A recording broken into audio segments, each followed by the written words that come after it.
जोङो BJP दोलोनि दिनै गफुर हालामाव जिखिनिया बिटिआरआव हाबसनदोंमोन 28 खान गामि बे गामिनि गासिबो BJP दोलोनि जेब्ला कर्मकर्ता वर्कारफोर जोङो दिनै दान्दिसेनि थाखाय ज' जादों आरो फैगौ बिसायख'थिनि बिटिआर बिसायख'थिनि सायाव जोङो एसे सावरायलायनाय जादों।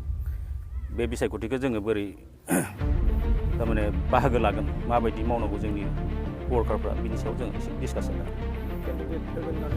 केन्डिडेटखौ होगोन होननानै जोंना स्टेट कमिटिया इतिमध्ये थारमाने 40टा समस्थियावबो केन्डिडेट होगोन होनना फोरमायदों आरो बेजों लोगोसे जोंनि जेब्ला दलीय डिस्ट्रिक्ट कमिटि बिथांमोना इतिमध्ये जोंनो फोरमायहरबाय जास्ट केन्डिडेटआ आनुষ্ঠাनिकबा बे घोषणा होथ'वाखै। औ हाबगोन बयहाबो राजखान्थि दोलोफोरा गावबा गाव माखासे इसु लानानै बेयाव हाबगासिनो। जोंनि BJPआबो मोनसे नेशनेल पार्टी हिसाबै जोंहाबो बेयाव इलेक्सन गेलेगोन आरो शान्तिप्रियभाबे आरामाव बे इलेक्सना जालांगोन होननानै जों सानदों आरो जोङो बे बिसायख'थियाव जोङो देरहासार जागोनखौ जोंहा फोथायनाय दं। जिहेतु जोंनि प्रत्येकखन गामियावनो जोंना बुथ कमिटिफोरा जोंहा स्ट्रंलि खामानि मावगासिनो दं। बेनिखायनो जोंहा फोथायनाय दं आरो रायजोफोरा जथेस्थ' अनगोन मदद होगोन बेखौ जोंहा बिसास दं। रायजो राजाखौ जोंहा खावलायनाया बेनो जोङो फैगौ बिसायख'थियाव रायजो राजा नोंथांमोना जोंनो भट होनानै फैगौ बिटिआर जिथु सरकार बेखौ जोंनि BJPनि दैदेननायावनो सरकारा जागोन होननानै जों फोथायनाय दं। गतिके आरो बेजों लोगोसे जोंनि गोदानै हाबनाय बिटिआरआव हाबनाय जिथु गफुर हालामनि बर' रायजोफोरा गिबि भट होना थांगासिनो बिटिआर इलेक्सनाव। गतिके आसा खालामदों डेभेलपमेन्टआ जथेस्थ' जागोन जोंनि सरकार जायोबा बेखौ जोंहा आसा दं। डेभेलपमेन्टआ जोंहा इस्ताहार जिहेतु ओंखारथ'वाखै। इस्ताहार ओंखारबा जोङो बेखौ आनुষ্ঠাनिकभाबै जों फोरमायनो हागोन। गतिके जों बिनि सायाव जों बिबुंथि लाखिथ'वा।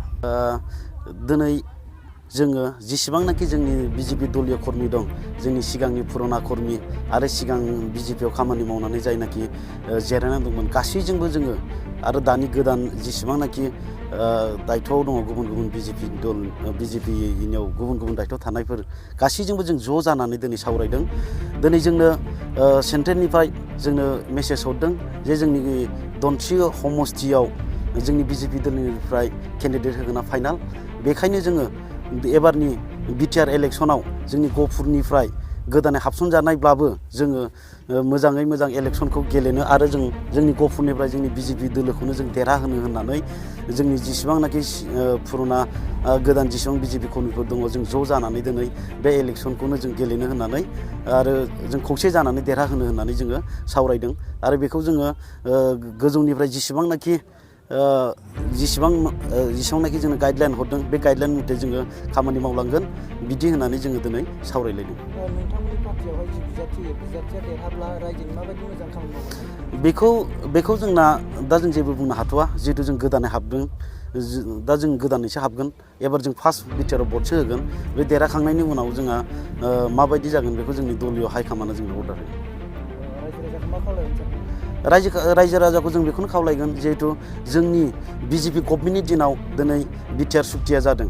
बेखायनो जोंनि BJP गभर्नमेन्टआ जोंनि बर' जाथिखौ दानिफ्राय नङा सिगांनिफ्रायनो जोंनि BJP गभर्नमेन्टनि दिनाव BSA सुक्ति जादों, BTC सुक्ति जादों आरो बिटिआर सुक्ति जादों। बेखायनो जोंनि BJP गभर्नमेन्टआ जोंनि बर' जाथिखौ जाहाथे गोबां सापर्ट होबोनाय हिसाबै दा जोंखौ आरोबाव डेभेलप खामानि मावनायाव लोगोसे जोंखौ मदद होगोन।